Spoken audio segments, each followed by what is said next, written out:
We could be a step closer to a Big Ten SEC Super Conference in college football, according to one report. Regarding your favorite team, who's in, who's out? Locked On Big Ten starts right now.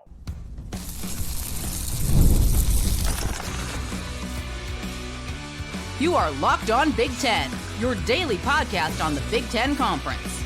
Part of the Locked On Podcast Network, your team every day. Welcome to Locked On Big Ten. I'm Craig Sheeman, 40 years as a sports talk show host and play-by-play announcer, and I want to thank you for making us your first listen each and every day. We're free and available wherever you get your podcasts and on YouTube. Part of the Locked On Podcast Network, your team every day. Hit that free subscribe button down below while you're watching. That way you'll never miss a single episode. And if you don't mind, share, follow, and like as well. That really helps us out. Today's episode is brought to you by FanDuel. Right now, new customers can get $150 in bonus bets when your first $5 bet wins. Super conference plans. There are a lot out there, believe it or not. Plus, we'll get into recruiting, another noon game for Ohio State, and our Pigskin picks heading into the weekend. Glad you're with us here. Look, you everydayers here on Locked On Big Ten, you know that it's our position here that ultimately the Big Ten and the SEC will expand at least one more time. They'll combine forces and create an NFL, AFC, NFC type super conference that will control college football, will create their own playoff, and will have their own national championship, and that'll be the only one that matters. So for all the schools out there, you either get invited and join this conference and survive, or you get evicted and you're left out to die. Of course, those that don't make it in will have to play in a lesser Division II type atmosphere through the remainder of their days there. So we think this could happen as early as the next 5 years. That's when the next round of TV talks are going. All the current deals start to expire, at least the Big Ten, the SEC, Big 12. The ACC's got a long way to go before they get out of their TV deal, but they'll be part of the mix as well. Now, if this all sounds crazy to you and something that you think we just like to hear ourselves talk about from time to time on this podcast, because we do here on Locked On Big Ten, according to a CBS report, there are a lot of groups that are trying to make all of this happen right now. In fact, this report says the Super Conference gathering and the billions of dollars backing it, it's inevitable. That's their word, inevitable. According to this report, for example, billionaire investors have been touting this super conference for this idea for many years. One anonymous equity investor in particular wanted to swoop in about 5 years ago and take advantage of all the fragmented landscape of college football. Everything was a mess. Nothing was organized. They were going to swoop in and fix it with all their billions of dollars and have themselves the top 20 programs in college football and be the Super League. 20. That's it. That's not a lot when you start chipping off teams. So this multi-billion-dollar idea was to partner with the Big Ten and the SEC and handpick the teams to form the 20-league venture, the 20-team venture. Certainly, right off the top of our head, we can speculate. All right, Michigan, Ohio State, Penn State, Alabama, Georgia, Florida, Tennessee, LSU. I mean, there's 8 right there off the top of my head. You get to 20 pretty fast. So who's in and who's out, right? That was actually happening behind the scenes. What I think would have been more interesting is who would have been left out. I mean, it's real obvious, I think, the teams that would have been included.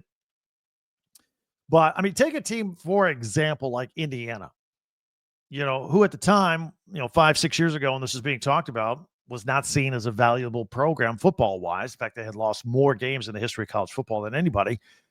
Compare that to where they are now with Curt Cignetti, and he's made them a profitable playoff team in one of the greatest, if not the greatest, one-year turnaround in the history of college football.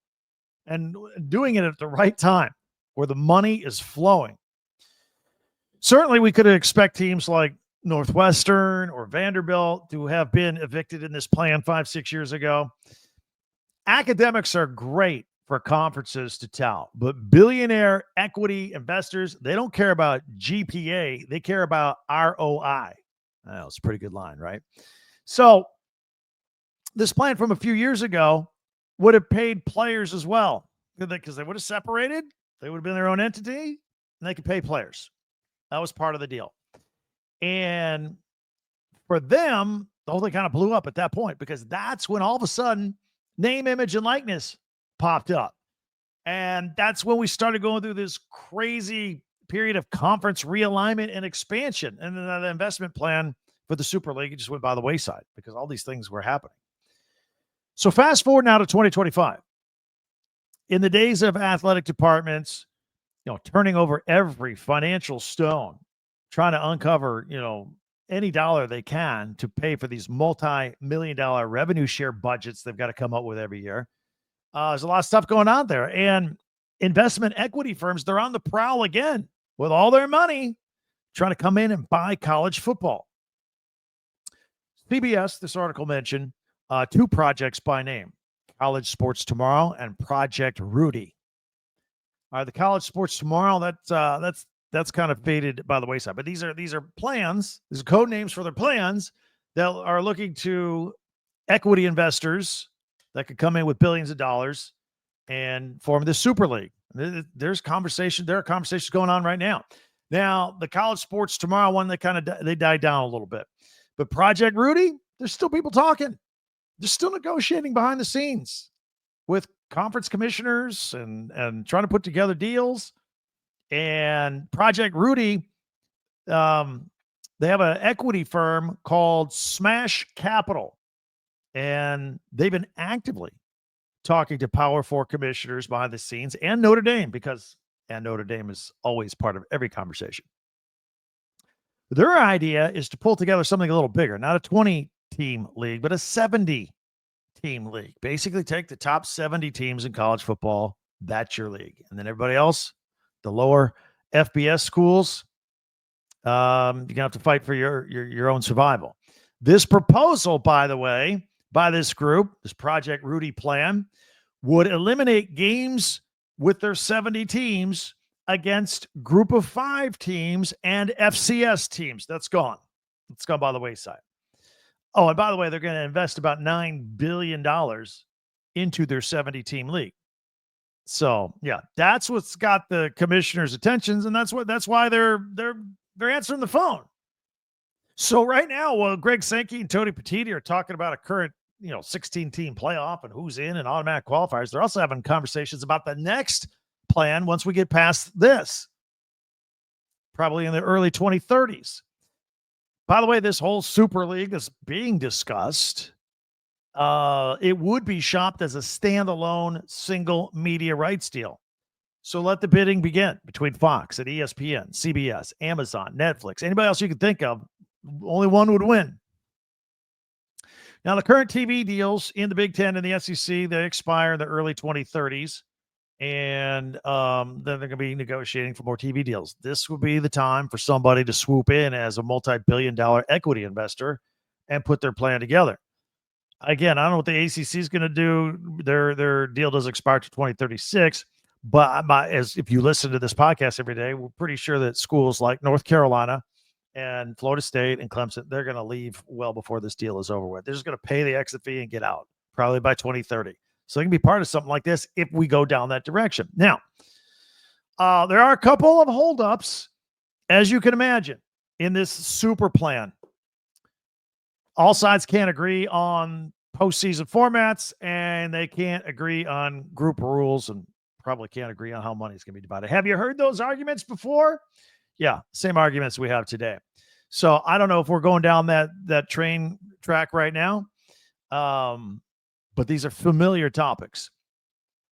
And, it's interesting because Tony Petitti of the Big Ten Commissioner, and Greg Sankey of the SEC had some interesting comments recently. Things to say about these equity firms that keep calling them and want to take over college football. Sankey said, you know what? Those equity guys, they want to be us. They want to be us. We're already us. They want to be us. It's on them to figure this out. So he's not sweating it too much. He's taking their phone calls, but he's really not sweating it out too much. And then there was the big statement, I thought, by Tony Petitti. This was back in October. Dug it up. He said, quote, "I've yet to see anything in any plan that contains things that we couldn't do for ourselves and do with our Power 4 colleagues," quote unquote. Do it ourselves. And that's what I've been saying all along. They are going to do it themselves. We are headed to a super conference. Trust me, it's coming. Hit me up with your comments. Would love to hear from you. This is a very interesting conversation. I always love talking about this. How do you see it? How do you see the super conference playing out? Do you think we'll go down this? Maybe you don't think we're going to go down this road. I think we are. We're eventually going to get there one way or another. Hit me up with those comments. Hit that free subscribe button. That way you'll never miss a single episode. Share, follow, and like Locked On Big Ten. That really helps us out as well. And don't forget, we have a website called talkbig10.com. That's with the number 10. All of our podcasts go there every day. And then we have links where you can buy merchandise from your favorite Big Ten school. Get ready for the 2025 football season. Shirts, hats, T-shirts, pennants, all that kind of stuff. Get yourself ready. All right. In the meantime, we still have a lot we want to cover right here on Locked On Big Ten. I want to get into Ohio State. Looks like they're going to have another premier game against a big opponent at noon. I know Buckeye fans aren't happy about it. We got some more recruiting news as well, plus Pigskin picks. Hang on for all that. It's coming up in 1 minute right here on Locked On Big Ten. Watching games is exciting. It's why we're fans, but it's more exciting if you pair it up with FanDuel and have a little action on it, right? Whether it be the summer sports, baseball, golf, soccer, football coming up. It's coming up. FanDuel is the best way to make every game more exciting. You can follow the action, get in on the thrill while your friends are still out at the beach or doing whatever they are doing. You could be in, maybe making some money, right? So check it out. They got a great app. It's very easy to follow all the key matchups. Daily stuff, parlays, props, all that stuff right there. Quick payouts and parlays live in game. If you're watching a game, you got a feeling for how the thing's going to end, jump in right then. If you're new to FanDuel, new customers can bet just $5 and get $150 in bonus bets if your first bet wins. Open the FanDuel app today and visit FanDuel.com and get yourself started. That's at FanDuel.com and have some fun. Thanks for checking us out here on Locked On Big Ten, especially you everydayers out there. We appreciate you helping us go. Spread the word. Tell everybody we're out there. Share, follow, and like. Don't forget to hit that subscribe button as well and check out our website, talkbig10.com. All right, Ohio State. Chalk up another big game for Ohio State for the Big Noon Kickoff on Fox. AD Ross Bjork says their November 1st game against Penn State will probably, it's not definite yet, but will probably be a day game, noon on Fox, and they will miss out on another opportunity for a key primetime, nationally televised game against a big opponent under the lights. It's been a sticking point with Ohio State lately. So the game's going to be a blackout, though. That doesn't mean the game's going to be blacked out. No, it's going to be a blackout. All fans for that game, Buckeye fans, going to wear all black for that game. It's in response to Penn State. They like the whiteouts. So welcome to Ohio Stadium. We are going to have the blackout, which, that's going to look great. It will look a lot cooler and be a lot more effective if it were a night game. Nevertheless, plan on wearing all dark for the game. 2027 four-star corner Josiah Molden. He says Ohio State lived up to all the expectations. He worked out in a Buckeyes recruiting camp recently. He was really hoping to do well there and get an offer from the school right then and there, which shortly thereafter he did. He said it's the top school of his right now. He says he has also been impressed with other schools like USC and Oregon and Notre Dame and Arizona State. His father, Alex, is an Oregon legacy, former NFL first-round pick in 1996. His brother, Elijah, played football at Washington. And his brother's been a safety with the Tennessee Titans since 2021. But Josiah says, look, just because he's got all these West Coast ties doesn't mean he's locked in. He likes Ohio State. He likes Ohio State. The Oregon Ducks, and by the way, Oregon fans, if you missed yesterday's podcast, actually 2 days ago, Big Dan Lanning Oregon podcast was a feature for us here on Locked On Big Ten. Go back and check it out for a second listen after this one. But the Ducks, they open up with Montana State. And just in case you didn't know, you may think, hey, cupcake, easy, whatever. They're number 2 ranked nationally number 2 in the FCS top 25 poll. They went 15-1 last year, and they lost to North Dakota State, the team that beat them for the national championship last year. So this is a good team. So obviously Oregon, we think, should win, but they better not sleepwalk through the game. It's going to be a tough opponent. Minnesota running back Johan Cardenas, he's gone. No longer on the roster. Practiced as recently as this weekend. He transferred in from Vanderbilt, coming in from the SEC, and that was during the spring transfer portal. And he was a 3-star recruit out of Katy, Texas, before redshirting at Vanderbilt last year. No reason was given for his sudden departure, but I'll say the Gophers are pretty deep at running back. Darius Taylor starting the list and moving on down. Maybe it was a competition thing. I don't know. Nobody said why he's gone.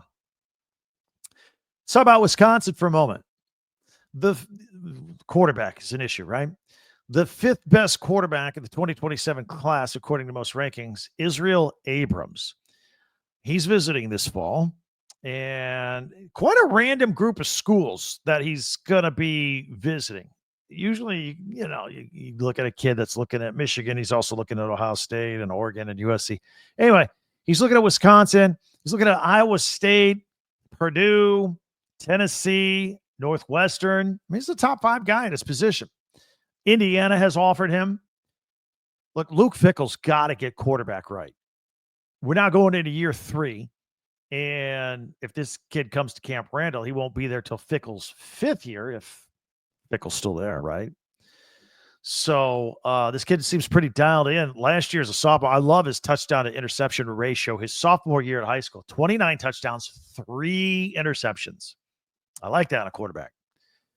Also, the Badgers' top 2027 linebacker target is 4-star Tate Wallace, and he plans to visit Madison on November 22nd.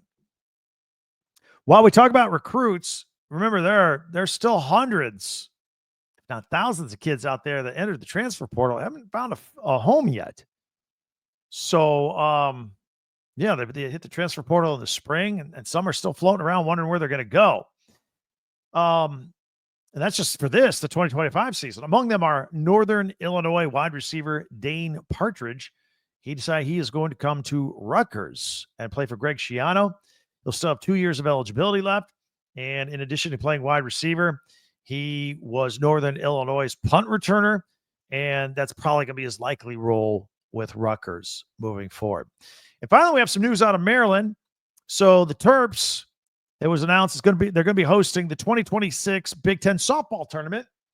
This will be the first time College Park has hosted this event. Obviously, that will be in the spring of 2026. Hey, if you're new to our podcast, and many of you, I know we get new people every day. By the way, we took over this channel 2 years ago with 1,000 subscribers. We're over 20,000 right now. Did that a couple of weeks ago. We're very excited about that. That was a goal before the start of the season. We did it by the time Big Ten Media Days rolled around. We're unique in that we cover the Big Ten. We cover, a lot of podcasts will just cover one school. We cover the entire Big Ten, 18 teams. We have a video component here on YouTube, audio, Spotify, Apple, wherever you get it. We do news. We do analysis of that news every day, and we have opinion. We're not afraid to give you our opinion on any of it. So that's what makes us unique under this Big Ten umbrella. We're here every day. If you're a Big Ten fan, I know you know other Big Ten people, either family or friends or alum, co-alum. Let them know we're out here every single day talking Big Ten. We're the fastest growing, most unique Big Ten podcast in the world. Love to have more jump on board. Another thing that makes us unique, at the end of our podcast every day, we always have a closeout feature. Mondays, we do my top 10 Big Ten observations for the weekend. Tuesdays, we do Tuesday tweets. Follow us on Twitter or X at TalkBig10, number 10. Wednesdays, we power rank stuff. It's always something different every week. Thursdays, we look ahead to the Big Ten Network. Even though we're not affiliated with them, we have a lot of the same interests, and I pull highlights of Big Ten classics that they're airing. Do a little history sometimes and tell you about the great games of yesteryear. And then we do Pigskin Picks. We're not picking games yet, but we're just a few weeks away. But we do have a pick segment, an odd segment. That's coming up next. It's right here on Locked On Big Ten.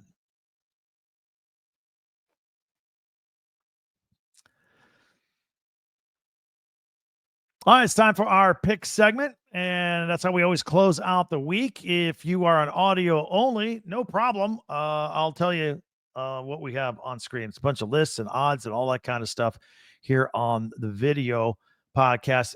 Everything I'm going to do here today is focused on the Texas Ohio State game because it's big. It's number 1 versus number 2. The coaches poll came out this week. Texas number 1, Ohio State number 2. Be interesting to see after the game is played if Ohio State wins, if they just flip 1 and 2 or somebody drop to 3. Anyway, it's a big game. It's an important game. It's a non-conference game, so it's not fatal if you lose it. But there's a lot at stake here. And right now, as of today, we have Ohio State at home, a 2.5-point favorite, and the over/under sitting at 47.5. We will make an official pick on this game when we get to the Friday before. But the odds, this was like 1.5, 2, 2.5. It's floating around a little bit. But hey, if home field advantage is worth 3 points, so this is 2.5. Vegas thinks Texas has a good chance too, right? Also, these two teams, their odds to win the national championship. These are the two best odds out there. Texas at plus 550, Ohio State right behind them at plus 650 for some good value there. All right, let's see what else we can pull up from this game. Anybody from this game going to win the Heisman Trophy? We picked on a long list on the Heisman Trophy just a couple of weeks ago in this segment, but we got it dialed in here for the two superstar players in this game. Arch Manning, currently the quarterback of Texas, currently sitting at plus 700. 100 wins you 700. Jeremiah Smith odds about the same as they were last time we looked at this at plus 1,100. I believe there are two other players like Cade Klubnik and there's one more that I can't remember. So it's the first three are quarterbacks, and then like fourth on the list, fourth best odds are Jeremiah Smith. But just for this game, Arch Manning and Jeremiah Smith, there are their odds right there to win the Heisman. All right, odds for Texas to make the playoff. You want to say yes, minus 310. You say no, it's plus 235. Ohio State make the 12, again, with the 12-team field. I like the chances of both of these schools a lot. Ohio State, yes, to make the playoff is minus 300. No is plus 235. And then also, how about Texas to win the SEC championship this year, sitting at plus 290. I believe that's been updated. And Ohio State to win the Big Ten championship is plus 195. It's interesting. And they got the best odds to win the Big Ten. There's been all the hype and all the talk about Penn State. It seems like Penn State is everybody's favorite. Then the coaches poll comes out, and Ohio State is ranked higher than Penn State. And the reason I find this intriguing, Ohio State, the defending national champions, they lost a lot of talent. Like, they got to replace 8 of their 11 starters on defense. They got a brand new quarterback who's thrown 12 career passes. You compare that to Penn State. Drew Aller is the most experienced quarterback in the country. They've got experience at just about every position. I'm kind of perplexed by that. And I wonder if that's a pushback from Vegas, who, again, don't believe that James Franklin can win the big game. That's the only thing I can think of right now. So anyway, Ohio State with a better chance, according to Vegas, to win the Big Ten championship than Oregon or Penn State or anybody else. How about win totals? Texas, their regular season win total is at 9.5. They're minus 200 to do the over, plus 160 to do under 9.5. And if they're under, it's going to be at 9-3. I don't think it's going to be much less than that. And as far as Ohio State goes, their win total is a little higher. Very impressive, 10.5. Plus 112 odds to hit over 11 or more, and the under sitting at 138 at 10.5. So maybe 10-2 get you in there at minus 138. Yeah. Anyway, those are the season totals as well. And that is it for our Pigskin picks. Just some things I wanted to grab on, a little potpourri, Pigskin pick potpourri, if you will. Some things I wanted to cover right there. Again, we do picks every Friday, so that's kind of our jam here on Locked On Big Ten. And as we get closer to the games, we'll actually just have a whole list of Big Ten teams, and we'll make our picks and go on the record every single week. In the meantime, Would love to ask you to hit that subscribe button. It is free. It will always be free. That helps us out. That helps you out. You're in touch with us every single day. And if you could share, follow, and like Locked On Big Ten as well, that would do great. And again, word of mouth is fantastic. We're out here every single day. Tell your friends about us as well and spread the word. I invite you to go back and check out a second listen. Yesterday, Ohio State fans, yesterday's podcast, we talked about the quarterback battle at Ohio State and how Ryan Day is going to handle it with Julian Sayin and Lincoln Kienholz. The day before, we talked about the Oregon Ducks and how they're just on a roll. We do stuff like this every day. So I invite you to go back and check out a second listen here of Locked On Big Ten after this is over with. And for another second listen, you can check out our friend Brian Smith from the Portal Show. That show's doing great, by the way. I just mentioned a few minutes ago how Rutgers just picked up a kid out of the transfer portal. They're already a week into camp and they just got him. There are still a lot of kids out there looking for a place to land and looking for a place to play. And Brian Smith of the Portal Show has got that all dialed in. So you can check out the Portal Show on YouTube or wherever you listen to your podcast. That will do it for us. Thank you so much for joining us. I always appreciate, never take your time for granted. Have a great weekend, and we're going to be right back at it on Monday. Can't wait to talk to you then. For Locked On Big Ten, I'm Craig Sheeman. We'll see you then.